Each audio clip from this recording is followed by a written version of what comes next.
nouvelle fois, je suis heureux de vous retrouver ensemble, frères de combat, sœurs de combat, pour pouvoir adorer et louer le Seigneur.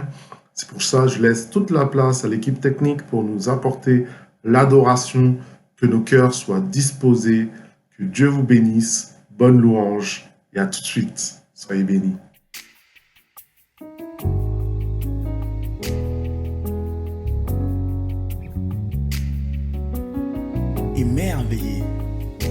Émerveillé en ta présence. Rien n'était impossible.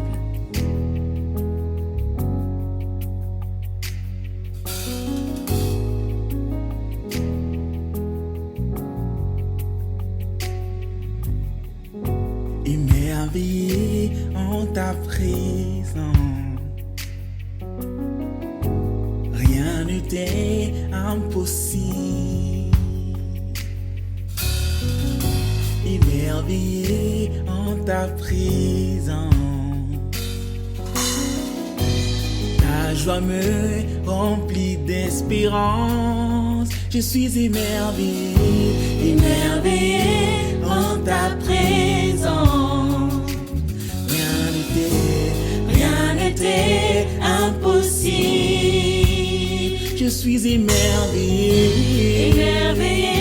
en ta présence. Ta joie me remplit d'espérance. Il n'y a personne comme toi, Jésus. Personne n'est comme toi sur toute la terre. Il n'y a personne comme toi, Jésus. Personne n'est comme toi. Tu fais de grandes choses, tes œuvres sont glorieuses. Toi le Dieu fidèle, puissant est ton nom. Tu fais de grandes choses, tes œuvres sont glorieuses. Toi le Dieu fidèle, puissant est ton nom. Tu fais de grandes choses, tu fais de grandes choses. Tes œuvres sont glorieuses. Toi le Dieu fidèle, puissant est ton nom. Tu fais de grandes choses, tu fais de grandes choses. Tes œuvres sont glorieuses. Sois le Dieu fidèle, puissant est ton nom. Tu fais de grandes choses, tu fais de grandes choses. Tes œuvres sont glorieuses. Toi le Dieu fidèle, puissant est ton nom. Tu fais de grandes choses, tu fais de grandes choses. Tes œuvres sont glorieuses. Toi le Dieu fidèle, puissant est ton nom. Alléluia, alléluia,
tes œuvres sont glorieuses. Toi le Dieu fidèle, puissant est ton nom. Tu fais de grandes choses. Tu fais de grandes choses. Tes œuvres chante avec nous. sont glorieuses. Toi le Dieu Toi le fidèle, Dieu fidèle, puissant est ton nom. tu fais de grandes choses. Tu fais de grandes choses. Tes œuvres Tes sont œuvres glorieuses. sont glorieuses. Dieu fidèle. Toi le Dieu fidèle, puissant est ton nom.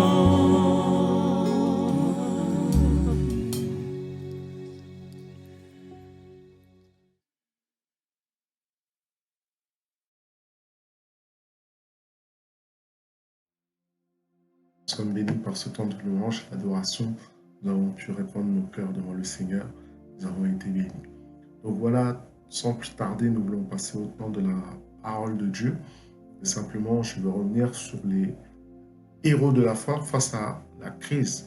Nous avons pu voir dans des premières parties David face à Goliath, Moïse face à Aaron, Daniel face au roi Nebuchadnezzar, Gédéon face à Madian, Esther face à Aman. Aujourd'hui, nous verrons Jérémie face au faux prophète et comment il a pu se comporter et réagir face à la situation. Quelle est la situation? Nous voyons, c'est une situation de crise. Le fardeau que porte le prophète Jérémie est vraiment, c'est pas un ministère simple et facile parce que le peuple est châtié par Dieu à cause du péché. Dieu veut exercer ses jugements sur le peuple juif, sur la partie de Manassé. Nous voyons que Dieu veut frapper le peuple par l'épée, par les chiens, par les oiseaux, par les bêtes. Nous voyons en Jérémie 14, verset 10, dit que le salaire du péché, c'est la mort. Et on voit ces choses qui se répandent devant Dieu, qui ont animé une colère, la colère du péché, la colère de Dieu à cause du péché, la colère de Dieu à cause des crimes que le peuple a manifestés. C'est pour cela que Dieu suscite Jérémie pour se lever dans sa nation et pour ramener le peuple sur le droit chemin à la repentance. Mais il se lève aussi des prophètes de mensonges, des faux prophètes, qu'on voyait en Jérémie chapitre 14, verset 13. Et nous voyons qu'il parle au peuple et il dit des choses qui leur plaisent. Il leur dit, et Jérémie fait cette complainte devant Dieu, mais regarde, voici les prophètes leur disent, vous n'aurez point d'épée, vous n'aurez point de famine, vous aurez la paix assurée.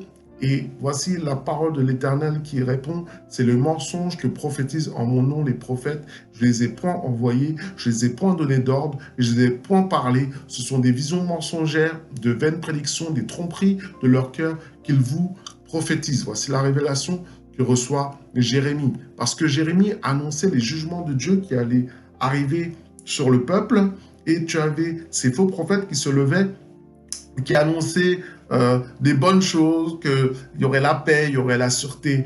Et voici ce combat de discernement que nous avons besoin d'avoir. Ce que cela nous fait dire, c'est que nous avons besoin exactement de ce discernement, qu'une parole de jugement, une parole qui peut être dure, n'est pas forcément une parole qui ne vient pas de Dieu. Et une parole qui annonce une bénédiction n'est pas forcément venant de Dieu. Ce que nous avons besoin par rapport à cela, mon frère, ma sœur, c'est de discernement, de discerner spirituellement les temps et les moments. Nous voyons que le nombre ne fait pas la force, puisque Jérémie était seul à recevoir les révélations de Dieu. Ils étaient plusieurs faux prophètes, mais eux, ils étaient dans le faux et Jérémie était dans le vrai. Mais voyons comment Jérémie a réagi face à cette situation. Il a cherché Dieu. Il trouva son refuge en l'Éternel. Il trouva son refuge à chercher l'Éternel, Jérémie chapitre 15, verset 15. Et il a répandu son cœur devant le Seigneur. On dit, mais voici cette situation, les gens me rejettent, les gens me méprisent, les gens écoutent ces faux prophètes alors que je reçois cela de toi, Éternel. Et nous voyons dans un premier point, le verset 15, tu sais tout, ô Éternel. Souviens-toi de moi, ne m'oublie pas. Dans une situation difficile, dans une situation compliquée, je t'annonce qu'il faut que tu parles à Dieu, tu ailles dans la prière et tu dises à Dieu, tu sais tout, Tu connais la situation. Ne m'oublie pas dans ce combat. Ne m'oublie pas dans cette situation difficile par laquelle je passe, car j'ai besoin de toi. Alléluia, c'est ce que Jérémie a fait. Dis-moi bon Alléluia ce matin. Nous voyons aussi qu'il demande la vengeance. La vengeance. Demande la vengeance de l'Éternel, verset 15. Venge-moi de mes persécuteurs.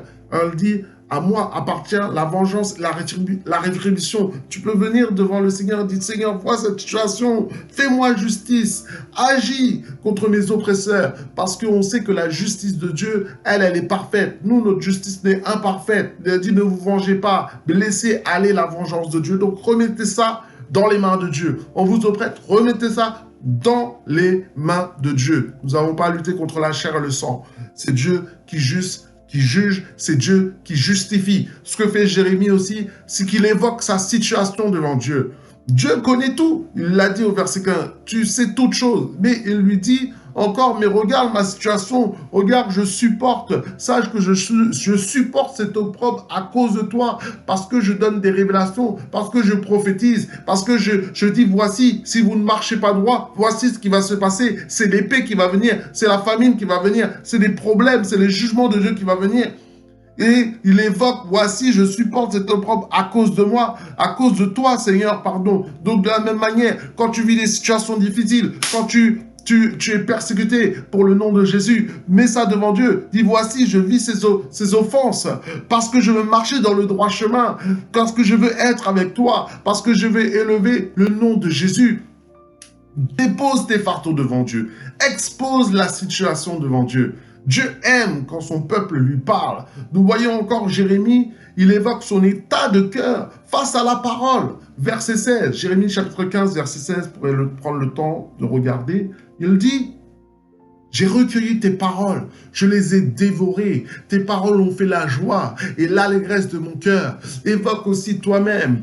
Tu vis avec Dieu depuis combien de temps? Tu marches avec le Seigneur. Regarde que tu fais cet effort pour suivre ses commandements et que parce que tu suis les commandements de Dieu, voici les situations qui viennent, voici les combats qui viennent, voici, mais dis-toi, je vais m'attacher à cette parole, je veux serrer cette parole dans mon cœur afin de ne pas pécher contre toi, je veux continuer à persévérer dans ces choses, je veux aimer ta parole, je recueille ta parole, je dévore ta parole, j'ai la joie dans ta parole, j'ai l'allégresse dans ta parole, que cela soit ton partage au nom de Jésus, que tu puisses être comme ce Jérémie qui aime sa parole, qui dévore sa parole, parle devant Dieu, dis, voilà ta consécration, dis ton effort, dis ton service devant l'Éternel des armées, qui connaît toutes choses. Il évoque son appartenance à l'Éternel. Le verset 16 nous dit, ton nom est invoqué sur moi, Éternel, Dieu des armées. Dis à Dieu, ton nom est sur ma vie. Ton nom, je suis ton enfant. Je t'appartiens. Tu es mon Père. Tu as dit, voici, rien ne vous nuira. Voici, proclame cela devant l'Éternel. Proclame-lui. Dis-lui ces choses. Dis-lui maintenant tout ce que tu ressens, que ton nom est invoqué sur ma vie. Je suis un enfant de Dieu. Je suis un chrétien. Je suis un petit Christ. Je suis dans tes mains. Je suis confiné en Jésus. Je t'appartiens. I belong you. Voilà, parle au Seigneur. Alléluia. Ça, c'est ce que nous montre Jérémie, ce prophète. Comment il a manifesté, comment il a agi, comment il s'est comporté dans la présence de Dieu, dans les moments de prière, dans les moments d'échange. Il évoque aussi, le 6e point que nous voyons, c'est qu'il évoque sa situation face aux méchants. Il évoque sa situation face aux méchants. Il dit, verset 17, « Je ne suis point assis dans l'assemblée des moqueurs, afin de m'y réjouir. Mais à cause de ta puissance, je suis assis solitaire, car tu me remplissais de fureur. » Jérémie expliquait que face au péché, face aux problèmes, non, il se mettait de côté, il se sanctifiait, il marchait, et cela a fait qu'il est resté dans la solitude, parce que, voilà, on sait que très peu trouvent le chemin pour marcher avec Dieu. L'assemblée des moqueurs exprime un nombre qui est là, mais il nous dit dans le psaume 1, ne t'assois pas en compagnie des moqueurs, pardon. Donc cela faisait que comme il ne s'asseyait pas en compagnie des moqueurs, eh ben, il était dans un état de solitude, de solitaire. Mais Dieu était avec lui. Il exprime cela. Voici ma situation. Voici les méchants. Exprime les oppresseurs qui sont devant toi. Exprime les méchants qui sont là. Exprime que toi, tu as décidé de te consacrer. Tu as décidé de ne pas marcher selon le conseil des méchants, mais tu as décidé de te purifier, de te sanctifier. Dis-lui à l'Éternel que oui, moi je ne veux pas, là, le péché, ça m'irrite. Les moqueries, ça me dérange. Je ne peux pas rester dans ces conditions-là. Alléluia. C'est ce que Jérémie a fait. Mon frère, ma sœur. Jérémie a répandu son cœur devant le Seigneur. Et c'est intéressant. Et nous pouvons nous-mêmes, à l'échelle de cette parole, regarder et nous sensibiliser et voir que cela peut nous parler, qu'on peut se retrouver dans ces situations-là. Et regarder à Jérémie comme si cela est notre vie. Le 7e point que nous voyons à travers cela, c'est qu'il évoque ces questionnements devant l'Éternel. Il est un prophète de l'Éternel. Il a dit, avant que tu sois dans le ventre de ta mère, je t'avais établi prophète des nations. Ce n'est pas n'importe qui, Jérémie. Des révélations, des visions. Dieu lui parle. Mais cela ne fait qu'il n'est un homme. Et que Dieu connaît tout, Dieu sait tout. Mais nous, malgré hommes de Dieu, femmes de Dieu, apôtres, prophètes, évangélistes, nous avons une connaissance qui est limitée. Il vient, il expose ses questionnements devant Dieu. Verset 18, chapitre 15, verset 18. Pourquoi ma souffrance est-elle continuelle? Pourquoi ma plaie est-elle douloureuse? Ne veut-elle pas se guérir? Serais-tu pour moi comme une source trompeuse, comme une eau dont on n'est pas sûr? Et il évoque presque même ses doutes devant l'Éternel, devant Dieu. Il évoque comment il souffre, il évoque comment des fois il a des questionnements. C'est ce que je t'invite aussi, alors que Dieu nous appelle bien sûr à la foi, mais va trouver ta foi en Dieu, sois vrai devant Dieu, dis-lui tes questionnements, dis-lui ce qui ne va pas, dis-lui ce que tu ressens, dis-lui comment tu sens les choses, comment des fois peut-être tu te dis, mais Dieu, où es-tu dans cette situation? Mais dis-lui, parce que lui-même connaît tout, sait tout, voit tout. Mais exprime-lui cela. Et tu auras les réponses à l'Éternel. Il te conduira, il te dirigera, il te dira, pardon, je suis là, je suis avec toi. Même si tu ne me vois pas, je suis là, je suis avec toi. Donc simplement, voici ces 7 points que nous avons à travers le prophète Jérémie. Que cela vous encourage, que cela vous bénisse. Prenons exemple simplement à cette complainte de prière pour se mettre devant le Seigneur et pour prier. Amen. Que Dieu soit béni. La parole de l'Éternel est bonne, elle nous fait du bien et elle est vraie. Elle est dans la vérité, il n'y a pas de blabla, elle est sérieuse, elle nous parle encore aujourd'hui à nos vies. C'est pour ça que je vous invite maintenant, cet instant, dans cette 3e partie, que nous puissions maintenant prier, prenant cet exemple de la prière de Jérémie et nous l'attribuer, nous la mettons devant Dieu. Donc, premier point, Jérémie a prié pour le soutien de l'Éternel. Alléluia, je t'invite à prier avec moi, que l'Éternel nous soutienne, que l'Éternel soit avec nous. Alléluia, Seigneur, nous te remercions pour ce temps, pour ces moments. Oui, tu es celui qui me soutient, tu es celui qui sait tout, ô Éternel. Souviens-toi de moi, souviens-toi de ton peuple, souviens-toi de tes enfants qui suivent ce live, qui suivent ce moment, qui suivent ce temps de prière. Sois avec eux. Fortifie-les maintenant. Ne nous oublie pas. L'église d'Argenteuil a besoin de toi. C'est pour cela que nous prions le secours. Le secours nous viendra de qui? De l'Éternel qui a fait les cieux et la terre. Alors merci maintenant. Nous exposons nos cœurs devant toi. Nos vies t'appartiennent, ô Dieu Tout-Puissant. Béni sois-tu maintenant. Soutiens chacun face à ces combats, face à ces difficultés. Nous avons besoin de toi. Nous avons besoin de toi. Nous plaçons notre foi en toi maintenant au nom de Jésus.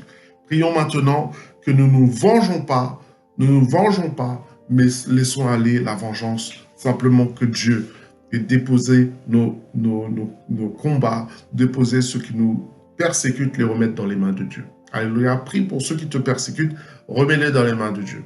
Seigneur, nous prions maintenant que nous ne soyons pas des hommes et des femmes charnels qui agissent et qui combattent le sang, qui veulent persécuter les gens, qui veulent rendre le mal par le mal, mais aide-nous, Éternel, à rendre le mal par le bien. C'est difficile, mais nous voulons mettre cela entre tes mains.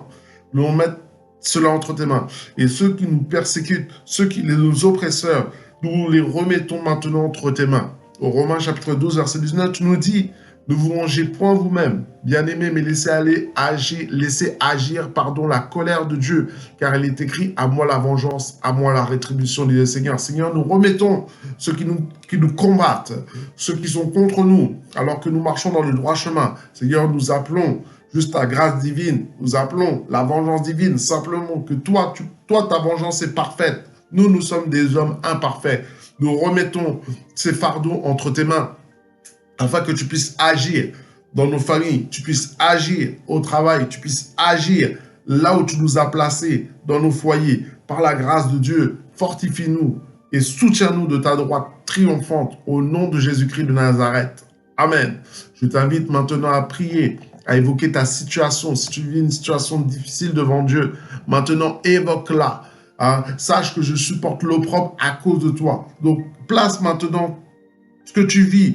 Si tu souffres, tu es dans l'amertume, maintenant place cela devant Dieu et nous voulons prier aussi avec toi. Seigneur, nous remettons les personnes qui vivent des moments difficiles, des situations compliquées, que ce soit dans les couples, que ce soit en famille, que ce soit au travail, que ce soit peut-être dans ce moment de confinement, d'isolement. Seigneur, vois la situation de ceux qui sont attaqués, qui sont oppressés. Mais nous voulons le remettre maintenant sous la grâce de Dieu. Nous voulons maintenant prier le sang de Jésus couvre nos vies, il couvre nos maisons. Nous prions que c'est ta lumière qui jaillisse là où nous sommes. Là, tu nous fortifies. Là, tu nous renouvelles. Là, tu nous soutiens. Tu dis ta parole. Tu es l'Éternel. Tu es mon rocher. Tu es ma forteresse. Tu es mon libérateur. Tu es mon Dieu. Tu es mon rocher où je trouve un abri. Mon bouclier, la force qui me sauve, ma haute retraite. C'est dans cette haute retraite maintenant que nous nous confions, confinés en toi, confinés en Jésus, face aux pressions, face aux difficultés financières, peut-être familiales, des pressions maintenant qui sont là. Nous nous plaçons en toi, nous plaçons notre confiance en toi, nous plaçons sous la haute retraite. Tu es une forteresse maintenant pour ceux qui sont autour de nous, ceux qui suivent ce moment, ceux qui sont là, qui prient avec moi. Tu les gardes, tu les protèges, tu les soutiens dans le nom de Jésus-Christ de Nazareth. Je t'invite à prier dans le 4e point. Évoque ton état de cœur face à la parole. Prions que la parole, que nous aimons la parole, que nous vivons la parole. Seigneur mon Dieu, donne-nous encore cet amour pour la parole. Donne-nous cette soif pour la parole. Donne-nous les révélations de ta parole. Donne-nous les rémas de ta parole. Donne-nous la compréhension de ta parole. Donne-nous, Seigneur mon Dieu éternel, de manger ta parole, de serrer ta parole sur nos cœurs afin de ne pas péché contre toi, comme a dit David. Oh, Jérémie s'est placé devant toi, il a dit, j'ai recueilli tes paroles, j'ai dévoré tes paroles, j'ai fait tes paroles la joie, j'ai fait ta parole l'allégresse dans mon cœur. Seigneur, aide-nous, chacun d'entre nous maintenant, à aimer ta parole, à dévorer ta parole, à avoir la joie de lire ta parole, avoir l'allégresse de parler de toi, de parler de ta parole en cette journée, que cette journée soit une journée de joie, une journée de bénédiction maintenant, une journée riche en ta parole, dans tes écritures qui se manifestent maintenant sur nos vies. Nous avons besoin de cette parole qui nous soutient dans le nom de Jésus-Christ de Nazareth. Amen. Alléluia. Nous continuons à prier dans cette 5e prière que Jérémie a fait. Il a prié pour que, il a évoqué son appartenance à l'Éternel. Mon frère, ma soeur, tu n'es pas n'importe qui. Dis-moi un bon amen. Dis-moi un bon amen. Tu n'es pas n'importe qui. Si tu n'es pas n'importe qui, mets-moi un amen. Tu n'es pas n'importe qui et on va dire que nous ne sommes pas n'importe qui parce que nous sommes des fils de Dieu. Éternel Dieu, nous venons devant toi. Éternel, ton nom est invoqué sur nous. Tu as mis ton esprit en nous. Nous t'appartenons. Nous disons Abba Père. Nous sommes des fils et des fils de la réconciliation. Nous sommes des fils et des fils fils du Père Céleste qui est dans les cieux. Nous sommes des fils et des filles de Dieu, des filles de lumière, des ambassadeurs de Christ. Nous ne sommes pas n'importe qui. Nous te remercions. Nous proclamons maintenant que ceux qui ont une mauvaise estime d'eux, soit un changement maintenant qui se passe, un renouvellement de pensée, un renouvellement de l'intelligence maintenant s'opère par le Saint-Esprit. Les écailles des yeux tombent, les pensées négatives tombent. Au nom de Jésus, nous sommes des princes, nous sommes des princesses, nous sommes des sacrificateurs, nous sommes des prophètes, nous sommes des hommes et des femmes remplis de l'Esprit de Dieu, remplis de la vie divine. Nous te remercions parce que nous t'appartenons. Tu dis, voyez de quel amour le Père nous a témoigné pour que nous soyons appelés enfants de Dieu. Tu es appelé enfant de Dieu, ma soeur. Tu es appelé enfant de Dieu, mon frère. Nous sommes les enfants de Dieu. Nous avons notre grand frère, Jésus-Christ de Nazareth. Nous te remercions, premier-né de la création, de cette nouvelle création spirituelle. Et nous faisons partie de cette nouvelle création maintenant que Dieu a décidé, oui, qu'il a enfanté par le Saint-Esprit. Nous te remercions, Éternel, pour l'Esprit que tu as mis en nous. Bénis l'Éternel, parce que l'Esprit de Dieu est en toi. Il t'a fait grâce que l'Esprit de Dieu habite dans un homme, dans une femme pécheresse, mais sauvée par le sang de Jésus, lavée par le sang de Jésus. Je te bénis, Éternel. Je te remercie maintenant, parce que nous t'appartenons. Nous sommes ton corps, nous sommes tes membres, nous sommes ton Église, nous sommes l'épouse de Jésus. Alléluia. Nous bénissons ton nom maintenant. Amen.